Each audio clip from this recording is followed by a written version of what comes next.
अस्सलाम वालेकुम and welcome back to C plus plus programming course. So guys, आज की वीडियो में हम बात करेंगे सी प्लस प्लस के बेसिक प्रोग्राम स्ट्रक्चर के बारे में कि सी प्लस प्लस का जो प्रोग्राम लिखने का स्ट्रक्चर होता है वो क्या होता है। तो उसके लिए मैं विजुअल स्टूडियो कोड ओपन कर लेता हूँ। पिछली वीडियो में हमने एक सिंपल सा कोड लिखा था जिसमें हमने सिर्फ हेलो वर्ल्ड जो है वो प्रिंट करवाया था। तो हम उस कोड के ज़रिए समझते हैं कि सी प्लस प्लस के कोड के अंदर कौन कौन सी चीज़ें जो है वो इंक्लूड होती हैं। तो मैं उसके लिए अपना विजुअल स्टूडियो कोड जो है वो ओपन कर लेता हूँ। सो गाइज, यहाँ पे हमने पिछली वीडियो में एक सिंपल सा जो है वो कोड लिखा था जिसके अंदर हमने एक सिंपल सी स्टेटमेंट हेलो वर्ल्ड जो है वो प्रिंट करवाई थी यूजिंग सी आउट। तो अभी इस वीडियो में हम देखेंगे कि जो सी प्लस प्लस का जो प्रोग्राम स्ट्रक्चर होता है वो किन चीज़ों के ऊपर जो है वो मुश्तमिल होता है। So mainly C plus plus का जो प्रोग्राम स्ट्रक्चर होता है उसके अंदर जो है वो तीन चीज़ें जो है वो इंक्लूड होती हैं। जो सी प्लस प्लस का प्रोग्राम स्ट्रक्चर है वो बहुत ही फ्लेक्सिबल है, मतलब हम इसको इजीली अंडरस्टैंड कर सकते हैं। और जो फ्लेक्सिबिलिटी होती है ये लैंग्वेज की पावर को है जो वो इंक्रीज करती है। सो जो इसके अंदर जो पहला पार्ट इंक्लूड होता है उसको हम बोलते हैं प्री प्रोसेसर डायरेक्टिव। जो प्री प्रोसेसर डायरेक्टिव होता है वो एक प्रोग्राम जब एग्जीक्यूट होता है उससे पहले हम इंस्ट्रक्शन देते हैं कंपाइलर को। प्री प्रोसेसर डायरेक्टिव को हम जो है वो कंपाइलर डायरेक्टिव भी बोलते हैं। जो प्री प्रोसेसर डायरेक्टिव होते हैं उनके बाद जो हम सेमी कॉलन जो है वो यूज़ नहीं करते। जैसे हमने यहाँ पे इस स्टेटमेंट के बाद सेमी कॉलन यूज़ किया है, वैसे हम प्री प्रोसेसर डायरेक्टिव के बाद जो है वो सेमी कॉलन यूज़ नहीं करते। सो जो प्री प्रोसेसर की यहाँ पे जो कोड के अंदर है वो है इंक्लूड प्री प्रोसेसर।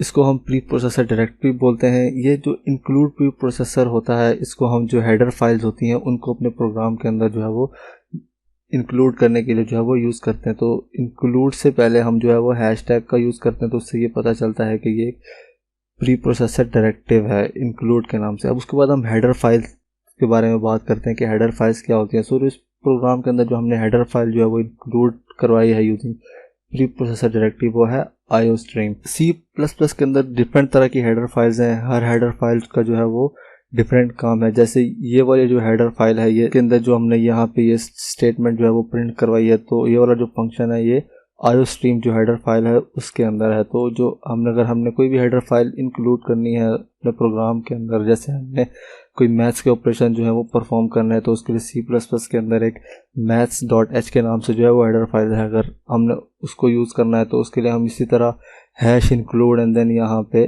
maths.h लिखेंगे, तो हम जो हेडर फाइल के अंदर जो फंक्शन होंगे वो हम अपने प्रोग्राम के अंदर जो है वो इजीली यूज करते हैं। अब जो दूसरा पार्ट होता है प्रोग्राम का उसको हम बोलते हैं मेन फंक्शन। जो मेन फंक्शन होता है उसके अंदर जो हमारा स्टार्टिंग पॉइंट होता है उसको हम मेन फंक्शन बोलते हैं।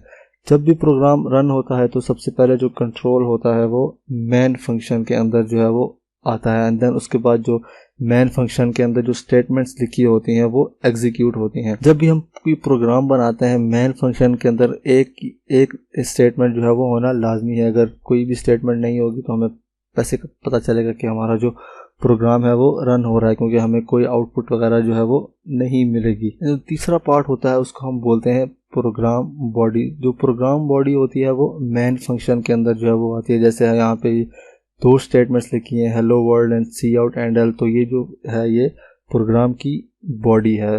जो प्रोग्राम की बॉडी के अंदर जितनी भी स्टेटमेंट्स होती हैं वो एग्जीक्यूट होती हैं लाइन बाय लाइन, मतलब जहाँ पे सबसे पहले सी आउट हेलो वर्ल्ड जो है वो एग्जीक्यूट होगी, देन ये हमें आउटपुट में मिलेगी, एंड देन उसके बाद जो है वो एंड एल वाली स्टेटमेंट। एंड एल का मतलब ये है कि इसके बाद ये हमें नेक्स्ट लाइन में जो है वो ले जाएगा कर्सर को। सो गाइस, आज की वीडियो में हमने सी प्लस प्लस के बेसिक प्रोग्राम स्ट्रक्चर के बारे में जाना कि प्रोग्राम स्ट्रक्चर क्या होता है सी प्लस प्लस का। आज की वीडियो के लिए इतना ही, मिलते हैं नेक्स्ट वीडियो में।